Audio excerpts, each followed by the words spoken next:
Hi friends, welcome to talky talks. ఈరోజు ఒక మంచి మలయాళ కామెడీ డ్రామా మూవీ స్టోరీని ఎక్స్ప్లెయిన్ చేయబోతున్నాను. అదే 2025లో బాసిల్ జోసెఫ్ నటించినటువంటి పోన్ మ్యాన్. నిజానికి పోన్ అంటే మలయాళంలో గోల్డ్ అనే మీనింగ్ వస్తుంది. అంటే పోన్ మ్యాన్ అంటే గోల్డ్ మ్యాన్ అనే మీనింగ్ వస్తుంది. మీకు తెలిసిందే కదా, బాసిల్ జోసెఫ్ ఒక మూవీని సెలెక్ట్ చేసుకున్నాడు అంటే అందులో మ్యాటర్ ఉంటేనే సెలెక్ట్ చేసుకుంటాడు. ఈ మూవీ కూడా చాలా బాగుంటుంది. సో స్కిప్ చేయకుండా చివరి వరకు చూడండి. Now let's start our video.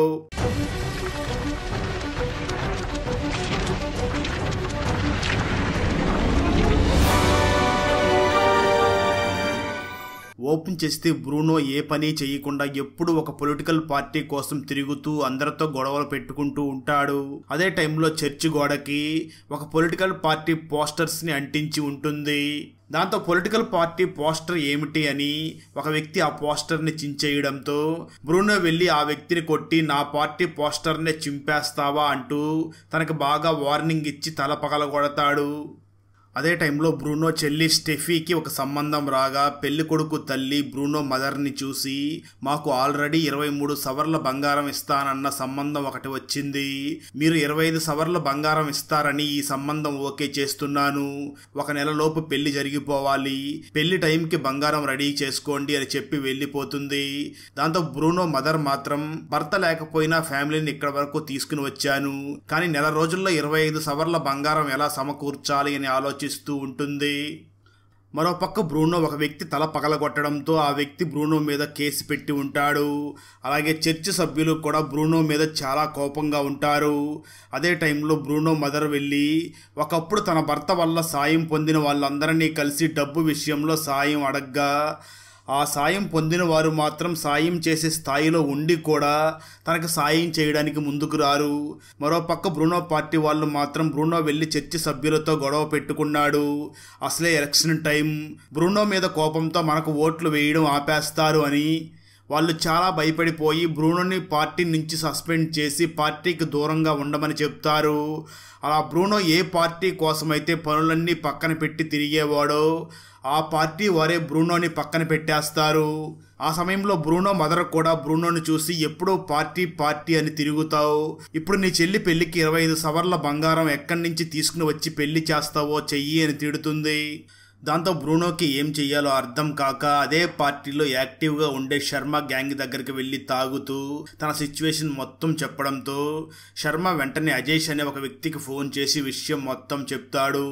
ఆ తర్వాత రోజు అజేష్ అనే వ్యక్తి వచ్చి ఈ బ్రూనో గ్యాంగ్ని కలిసి ఇది చాలా చిన్న విషయం, మీ గురించి శర్మ అంతా చెప్పాడు, మీ చెల్లిని వెళ్ళి జ్యువెలరీ షాప్లో ఏ గోల్డ్ కావాలో సెలెక్ట్ చేసుకోమని చెప్పండి, తర్వాత నేను వెళ్ళి డబ్బులు కట్టి ఆ గోల్డ్ని కొని పెళ్లి టైంలో తీసుకుని వచ్చి ఇచ్చేస్తాను. పెళ్ళైన తర్వాత మీకు వచ్చే చదివింపులు మొత్తం లెక్క కట్టి నేను తెచ్చిన గోల్డ్కి డబ్బు కట్టేయండి, లేదంటే నేను తెచ్చిన గోల్డ్ని నాకు వెనక్కి ఇచ్చేయాలి అని చెప్పడంతో బ్రూనో అండ్ గ్యాంగ్ కూడా అందుకు ఓకే చెప్తారు. సరిగ్గా పెళ్లి రోజు బ్రూనో ఫ్యామిలీ అన్నీ రెడీ చేసుకుని వెయిట్ చేస్తూ ఉంటారు. కానీ బ్రూనో చాలా మందితో గొడవలు పడి ఉండడంతో చాలా మంది పెళ్లికి రాకుండా మానేస్తారు. అజీస్ వచ్చి స్టెఫీ సెలెక్ట్ చేసుకున్న గోల్డ్నిచ్చి వారి దగ్గర ఒక అగ్రిమెంట్ పేపర్ని కూడా సంతకం చేయించుకుని పెళ్లి పూర్తయినాక నా డబ్బులు నాకు ఇచ్చే వరకు నేను ఇక్కడే ఉంటాను అంటూ అక్కడే తాగుతూ ఎంజాయ్ చేస్తూ ఉంటాడు. మరోపక్క అజీస్ బాస్ కూడా అజీస్ కి ఫోన్ చేసి ఎప్పటికప్పుడు ఎప్పుడు వస్తున్నావు, డబ్బులు తీసుకున్నావా అని ఎంక్వైరీ చేస్తూ ఉంటాడు. అనుకున్నట్లుగానే పెళ్ళైతే అవుతుంది, కానీ చదివింపులు మాత్రం వారు అనుకున్నంత స్థాయిలో వచ్చి ఉండవు. దాంతో మొత్తం లెక్క కట్టిన అజీస్ ఇది కేవలం 13 సవర్ల బంగారానికి సరిపోతుంది, మిగిలిన 12 సవర్ల బంగారానికి సరిపడా డబ్బు ఉంటే ఇవ్వండి, లేదంటే ఆ 12 సవర్ల బంగారం వెనక్కి ఇచ్చేయండి అని పట్టుబట్టడంతో చేసేదేమీ లేక బ్రూనో మదర్ వెంటనే స్టెఫీ దగ్గరకు వెళ్లి స్టెఫీతో మాట్లాడే ప్రయత్నం చేయగా స్టెఫీ భర్త మారియానో మాత్రం ఏదైనా ఉంటే రేపు మార్నింగ్ మాట్లాడుకోండి అంటూ స్టెఫీని రూమ్లోకి తీసుకుని వెళ్ళిపోతాడు. దాంతో అజీష్ గొడవ చేద్దాం అనుకున్నప్పటికీ మార్నింగ్ వరకు వెయిట్ చేసి గోల్డ్ తీసుకుని వెళ్ళాలి అనుకుని నైట్ అంతా వెయిట్ చేస్తూ ఎర్లీ మార్నింగ్ ఫుల్గా నిద్రలోకి వెళ్ళిపోతాడు.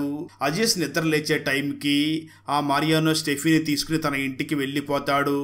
దాంతో అజీష్ బ్రూనో మదర్ని చూసి ఈరోజు మార్నింగ్ గోల్డ్ ఇస్తామన్నారు కదా, అలా ఎలా గోల్డ్తో పాటు అత్తగారింటికి పంపించారు అని గొడవ చేయడంతో బ్రూనో అజీష్ని చూసి మేమే ఏదో ఒకటి చేసి నీ గోల్డ్ వెనక్కి తెచ్చిస్తాం. లేదు నువ్వు పెద్ద మగవాణ్ణి అనుకుంటే నువ్వే వెళ్ళి ఆ గోల్డ్ తీసుకో. వెళ్తే ప్రాణాలతో వెనక్కి రావు, అది మాత్రం పక్కా. నువ్వు తలవెట్టి చెర అనే ఏరియా పేరు విన్నావా? ఆ ఏరియా మొత్తం రౌడీగాళ్ళే ఉంటారు, అక్కడికి వెళ్ళి తెచ్చుకో అని అనడంతో కోపం తెచ్చుకున్న అజీజ్ నా గోల్డ్ కోసం నేను ఎక్కడికైనా వెళ్తాను అని వెంటనే స్టెఫీ అత్తగారింటికి వెళ్ళడంతో అక్కడ అజీష్ని చూసిన స్టెఫీ కూడా ఇప్పుడు గొడవ చేస్తాడేమో అని చాలా భయపడుతూ ఉంటుంది. అయితే అజీష్ మాత్రం గొడవ చేసి వారి పొరుగు తీయకూడదు అనుకుని అందరికీ తాను స్టెఫీకి కజిన్ని అని చెప్పుకుంటూ సమయం చూసి సైలెంట్గా గోల్డ్ తీసుకుని వెళ్ళాలి అని అనుకుంటూ ఉంటాడు. బ్రూనో మదర్ మాత్రం బ్రూనోని చూసి అజీష్ ఇక్కడ ఉన్నంత కాలం మనం టెన్షన్ పడుతూనే ఉండాలి, ఎప్పుడు ఏ గొడవ చేస్తాడో అని అనిపిస్తుంది అని అంటూ ఉంటుంది. ఆ రాత్రి అజీష్ ఫుల్గా తాగేసి పడిపోగా తాగిన మత్తులో ఉన్న బ్రూనో ఈ అజీష్ చనిపోతే ఎటువంటి గొడవ ఉండదు అని ఫిక్స్ అయ్యి ఒక పెద్ద రాయిని తీసుకుని అజీష్ మీద వెయ్యాలి అనుకుని కూడా ఆ పని చెయ్యలేక రాయిని పక్కన పడేస్తాడు. ఆ తర్వాత రోజు అజీష్ బ్రూనో మరియు స్టెఫీని పక్కకు తీసుకుని వెళ్ళి గోల్డ్ ఇవ్వండి అని అడుగుతాడు. ఆ మాటలు విన్న స్టెఫీ మాత్రం నేను గోల్డ్ని నా చేతితో వెనక్కి ఇవ్వను, కుదిరితే నా భర్త దగ్గర నుంచి తీసుకో, లేదా మా అన్నయ్య బ్రూనో దగ్గర నుంచి ఆ గోల్డ్కి సరిపడ్డ డబ్బులు తీసుకో, మా అన్నయ్య వల్ల కుటుంబానికి ఎటువంటి ఉపయోగం లేదు, ఇలాంటి బ్రతకడం కంటే చావడం బెటర్ అంటూ బ్రూనోని కూడా తిట్టి అక్కడి నుంచి వెళ్ళిపోతుంది. మరోపక్క స్టెఫీ భర్త మరియానో బాగా రౌడీలాగా ఉంటూ చిన్న చిన్న విషయాలకి కూడా గొడవలు పడుతూ తాను పనిచేస్తున్న రొయ్యల చెరువులో 4 కుర్రవాళ్ళు దొంగతనం చేశారు అని వారిని చచ్చే అంతలాగా కొడతాడు. అది చూసిన అజీజ్ ఈ మరియానో దగ్గర నుంచి బంగారంతో బయటపడడం ఎలా అనే ఆలోచనలో పడి ఇంటికి కూడా వెళ్లకుండా అదే ఊరిలో లాడ్జ్లో ఉంటూ ఆ గోల్డ్ ఎలా తీసుకుని వెళ్లాలా అని ఆలోచిస్తూ ఉంటాడు. బ్రూనో కూడా అదే లాడ్జ్లో ఉంటూ నా చెల్లి నన్ను చూసి నీ వల్ల కుటుంబానికి ఎటువంటి ఉపయోగం లేదు, ఇలాంటి బ్రతకడం కన్నా చనిపోవడం బెటర్ అంటూ నన్ను తిడుతూ ఉంది అంటూ అదే తలుచుకుని బాధపడుతూ ఆ గోల్డ్కి డబ్బులు ఎలా అరేంజ్ చెయ్యాలా అని ఆలోచిస్తూ ఉంటాడు. ఆ రోజు రాత్రి అజీష్ ఫుల్ నిద్రలో ఉండగా బ్రూనో బాగా ఆలోచించి అజీష్ రూమ్లోకి వెళ్ళి సైలెంట్గా అజీష్ రూమ్ డోర్స్ అన్నిటినీ లాక్ చేసి ఒక టవల్ని తీసుకుని తాడులాగా చుట్టి నిద్రపోతున్న అజీష్ని చూస్తూ ఫ్యాన్కి ఉరి వేసుకోబోతూ ఉంటాడు. సరిగ్గా అదే సమయంలో అజీష్ నిద్ర లేచి ఆ బ్రూనోని ఆపి ఇప్పటికే నాకు ఉన్న సమస్యలు చాలు, మళ్ళీ నీ వల్ల కోర్టుల చుట్టూ తిరగలేను, అయినా నేను కదరా చావాలి, నువ్వు చస్తావంటావేంటి అంటూ తనని తిడుతూ ఉండగా అజీష్ యొక్క బాష్ కొడుకు వచ్చి అజీష్ని కొట్టి బంగారం తీసుకుని వెళ్ళి ఫోన్ చేస్తే కాల్ లిఫ్ట్ చేయవా అంటూ తిడుతూ ఉండడంతో అజీష్ అతనికి సిచ్యువేషన్ మొత్తం ఎక్స్ప్లెయిన్ చేసి నాకు 2 days టైం కావాలి అని అడిగి ఈ బ్రూనో వల్ల ఎటువంటి యూజ్ లేదు, నేనే స్టెఫీ భర్త నుంచి ఆ గోల్డ్ని వెనక్కి తీసుకోవాలి అని ఫిక్స్ అవుతాడు అజీష్. ఆ తర్వాత రోజు కావాలనే మరియానో పనిచేసి ఆ రొయ్యల చెరువు దగ్గర మందు సిట్టింగ్ పెట్టి ఫుల్లుగా మందు తాగుతూ కావాలని మరియానోతో గొడవ పడి ఆ మరియానో కాలర్ పట్టుకుని గొడవ చేసి అక్కడి నుంచి వెళ్ళిపోతాడు. దాంతో మరియానో ఈ బ్రూనోని చూసి వాడు రేపు రాత్రికి వచ్చి నా దగ్గర సారీ చెప్పాలి, లేదంటే వాడిని వదలను అని అంటాడు. అంతేకాకుండా మరియానో ఇంటికి వెళ్ళి ఆ స్టెఫీని బెదిరించి అజీష్ గురించి అడగడంతో స్టెఫీ అసలు నిజం మొత్తం మరియానాకి చెప్పేస్తుంది. ఆ మాటలు విన్న మరియానో అమ్మాయి కావాలంటే ఎక్కడైనా దొరుకుతుంది, నిన్ను పెళ్లి చేసుకుందే గోల్డ్ కోసం అంటూ అరుస్తూ ఉంటాడు. ఆ తర్వాత రోజు రాత్రి అజీష్ మరియానోకి సారీ చెప్పడానికి వెళ్ళి నీకు విషయం మొత్తం తెలిసే ఉంటుంది, నా 12 సవర్ల బంగారం వెనక్కి ఇచ్చేయండి అని అంటాడు. అయితే మరియానా మాత్రం అందుకు అంగీకరించడు. దాంతో వారి మధ్య మాటా పెరిగి అజీష్ మరియానాను చూసి భారీ తెచ్చే బంగారం డబ్బు మీద ఆధారపడి బ్రతకడం కూడా ఒక బ్రతికేనా, ఏదైనా కష్టపడి సంపాదించాలి అని తిట్టడంతో ఆ మరియానా బాగా కోపం తెచ్చుకుని అజీష్ని కత్తితో పొడిచి అక్కడి నుంచి వెళ్ళిపోయి స్టెఫీ కళ్ళ ముందే ఆ కత్తిని కడగడంతో స్టెఫీకి జరిగింది అర్థం అవుతుంది. దాంతో స్టెఫీ మరియు బ్రూనోలు పుట్టింటికి వెళుతున్నామని చెప్పి అజీష్ని వెతకడానికి బయలుదేరగా మరియానో మాత్రం ఆ స్టెఫీ ఒంటి మీద ఉన్న బంగారం మొత్తం తీసుకుని ఇంట్లో సీక్రెట్గా దాచిపెట్టి ఆ తర్వాత స్టెఫీని పంపిస్తాడు. స్టెఫీ మరియు బ్రూనోలు అజీష్ కోసం వెతుకుతూ అజీష్ ఇంటికి వెళ్ళగా అక్కడ అజీష్ తండ్రి చాలా కాలం క్రితమే చనిపోయి ఉంటాడు. అజీష్ మదర్ మరియు చెల్లి కూడా చిన్న కూలీ పనులు చేసుకుంటూ ఉంటారు. అజీష్ మదర్ బ్రూనో మరియు స్టెఫీలను చూసి అజీష్ ఫోన్ చేసి 3 రోజులు అయ్యింది, చెల్లి పెళ్లి చెయ్యాలి అని సరిగ్గా తిండి కూడా తినకుండా పనిచేస్తూనే ఉంటాడు అని అంటుంది. అది మొత్తం చూసిన స్టెఫీ చాలా చలించిపోయి తన ఇంట్లోకి వెళ్ళి ఆ మరియానోకి తెలియకుండా బంగారం మొత్తం దొంగలించి వెళ్ళిపోతూ ఉండగా ఆ మరియానో వెళ్ళి ఆ స్టెఫీని కొట్టుకుంటూ తన ఇంటికి తీసుకువచ్చి ఆ గోల్డ్ని మళ్ళీ దాచేస్తాడు. అదే టైంలో చర్చి దగ్గర జాతర కూడా జరుగుతూ ఉండగా హాస్పిటల్లో ట్రీట్మెంట్ తీసుకుంటున్న అజీజ్ తిరిగి వచ్చి ఆ మరియానోని కలిసి వెళ్ళిపోతాడు. ఆ తర్వాత రోజు మరియానో మదర్ ఆ మరియానోని చూసి చర్చిలో జాతర సమయానికి స్టెఫీ మెడల్లో గోల్డ్ చెయ్యి, లేదంటే మొన్ననే పెళ్ళయింది, మనం అప్పుడే తాకట్టు పెట్టేశాం అనుకుంటారు అని అంటుంది.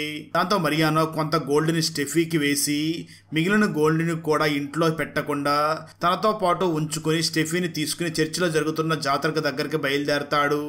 మరోపక్క బాగా ఆలోచించిన అజీజ్ మరియానో పనిచేసే ఆ రొయ్యల చెరువు దగ్గరికి వెళ్ళి మర్యాదగా నా 13 సవర్ల బంగారం తీసుకుని నువ్వు పనిచేస్తున్న రొయ్యల చెరువు దగ్గరికి రా, లేదంటే ఈ చెరువులో ఉన్న రొయ్యలన్నింటినీ కూడా కాలువలోకి వదిలేస్తాను అని అనడంతో ఆ మరియానో వెంటనే గోల్డ్తో ఆ చెరువు దగ్గరికి వెళ్తాడు. అక్కడ వారి మధ్య చాలాసేపు ఫైట్ జరగ్గా చివరికి ఆ మరియానో చెయ్యి ఒక మిషన్లో ఇరుక్కుంటుంది. అజీజ్ ఆ గోల్డ్ని తీసుకుని అక్కడి నుంచి వెళ్ళిపోతూ ఉంటాడు. సరిగ్గా అదే టైంలో అక్కడికి ఆ మరియానో గ్యాంగ్ రావడంతో అప్పుడే అక్కడికి వచ్చిన బ్రూనో అజీజ్ని చూసి నువ్వు ఆ గోల్డ్తో వెళ్ళిపో, నేను ఈ గ్యాంగ్ సంగతి చూస్తాను అని అనడంతో అజీజ్ గోల్డ్తో అక్కడి నుంచి వెళ్ళిపోయి స్టెఫీని కలుస్తాడు. స్టెఫీ మరియానో సిస్టర్ని చూసి ఇంట్లో వాళ్ళు చెప్తున్నారు అని ఇష్టం లేని పెళ్లి చేసుకోకు, ఇప్పుడు నీ చుట్టూ ఉన్న ఎవరో కూడా చివరి వరకు నీతో పాటు ఉండరు అని చెప్పి ఆ అజీజ్ని చూసి ఇక్కడ నాకన్నా బంగారానికి విలువ ఎక్కువ, నేను ఇక్కడ ఉండలేను అని చెప్పి పుట్టింటికి వెళ్ళిపోతుంది. అక్కడతో ఈ మూవీ అయిపోతుంది.